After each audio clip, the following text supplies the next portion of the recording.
सबका उत्तर क्या? तो यहाँ ध्यान से देखना। अध्याय 10 तो खत्म हो गया। क्या था? साधारण ब्याज। साधारण ब्याज। अब अध्याय 11 आ गए। अध्याय 11 में है बीजीय व्यंजक। क्या है? बीजीय व्यंजक। ठीक ना, इसको इंग्लिश में कहता है अलजेब्रिक एक्सप्रेशन। अब यहाँ देखो बीजीय व्यंजक का जो है, बीजीय व्यंजक को 6 पद में बांटा गया है। कितने पदों में? 6 पदों में बांटा गया। पहला नंबर क्या है? एक पद में, दूसरा द्विपद में, तीसरा त्रिपद, उसके बाद बहुपद और समान पद और असमान पद में। ठीक है, थोड़ा सा लिख लेंगे। यहाँ एक पद, द्विपद, त्रिपद, बहुपद और समान पद और छठा क्या है? असमान पद। द्वितीय व्यंजक को ये 6 पदों में बांटा गया है। ठीक है ना। अब देखो समान पद क्या है, यानी एक पद क्या है, द्विपद क्या है, त्रिपद क्या है, बहुपद क्या है, समान पद क्या है और असमान पद क्या है। ठीक है ना।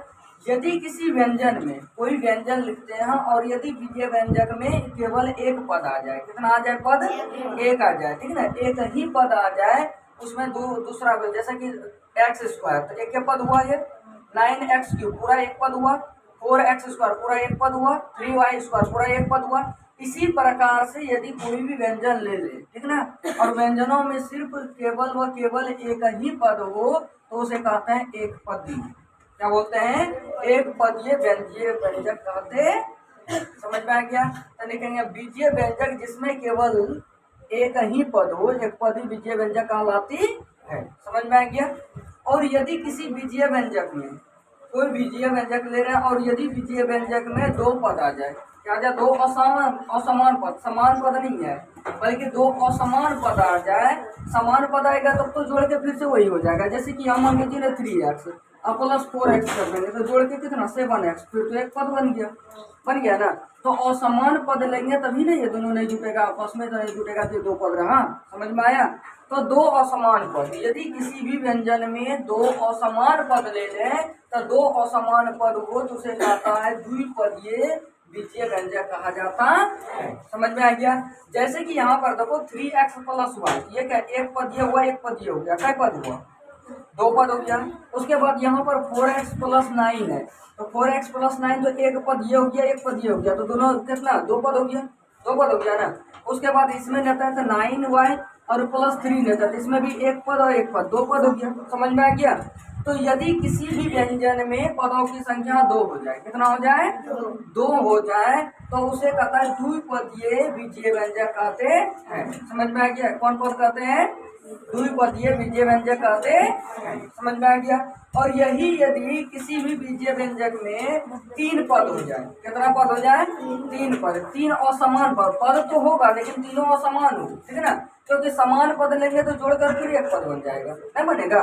जैसे यहाँ देखो मान के 5x ले लिए, प्लस में 3x ले लिए और माइनस में 2x ले लिए, तो यहाँ 5 3 8x और -2x यानी 6x, फिर से जोड़ के क्या हुआ? एक पद बन गया, जोड़ घटा। समझ में आ गया? तो वहां पर समान पद नहीं लेंगे, समान पद नहीं लेंगे बल्कि असमान पद लेंगे। क्या लेंगे?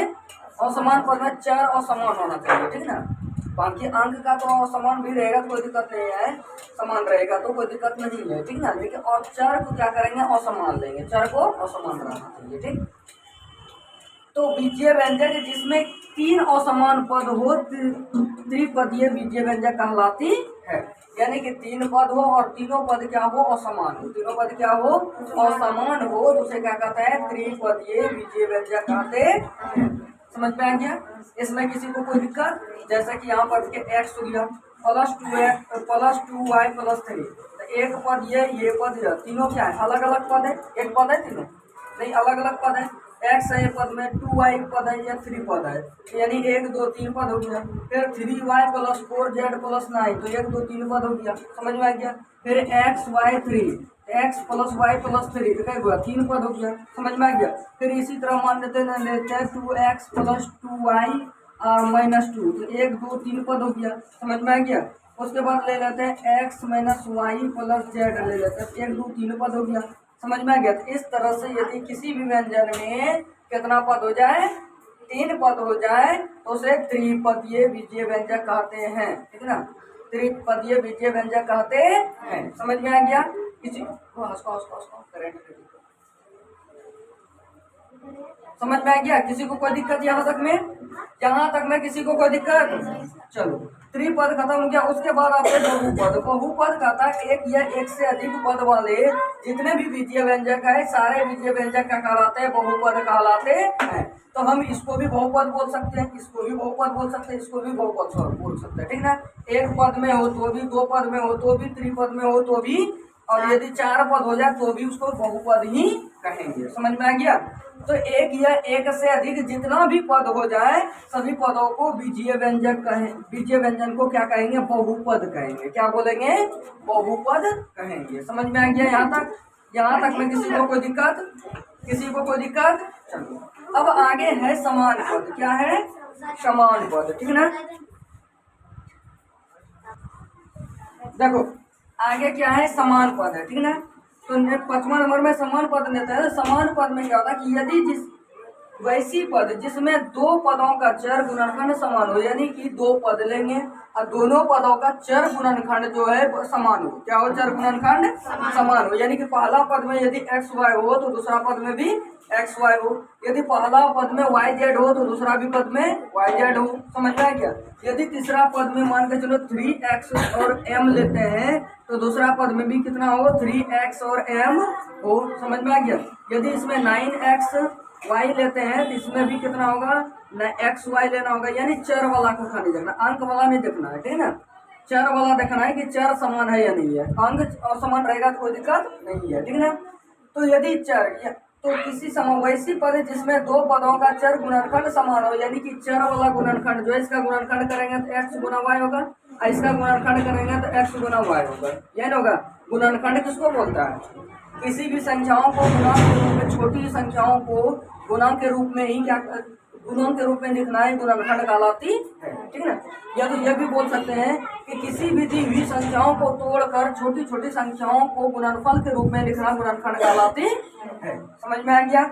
जैसे कि मान के चलो दे देगा एक्स वाई जेड एम, ये स्तर दे देगा, इसका गुणनखंड बोलेगा तो सबको तोड़ दूं तो एक्स गुना वाई गुना जेड गुना एम, तो यही इसका गुणनखंड हो गया। समझ में आ गया?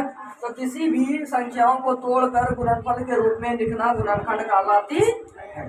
चलो, तो यहाँ पर देखो, तो वैसी पद जिसमें दो पदों का चर गुणनखंड समान हो उसे समान पद कहते हैं। जैसे कि मान के चलो 6x, दो पद या दो से अधिक भी पद हो सकता है, दो या दो से अधिक भी पद हो सकता है। यहाँ पर दो पद या दो से अधिक पद या दो से